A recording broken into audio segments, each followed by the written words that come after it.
standing calf raise. Ito yung ginagamit kong calves workout kasi hindi lang yung calves yung nade-develop ko rito, pati pa yung strength ko. Kasi dito kasi parang halos buong katawan ko na yung ginagamit. Kaya ito yung gusto ko. Ang purpose ko kasi sa pagbubuhat, hindi lang sa pag-build ng muscles. Ano bang tama? Muscles. Pati na rin strength or lakas.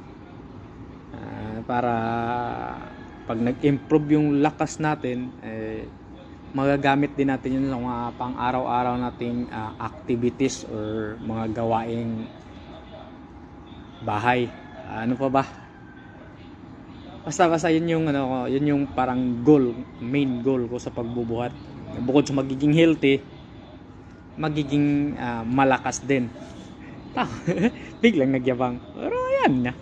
Ganun naman talaga lahat naman talagang ayos sa pagmumukha natin, nayayabangan kahit ano ang sasabihin natin. Kaya hindi ko na problema yon. Problema na yun kung mukha akong mayabang, basta yan yung goal ko, pag build ng lakas.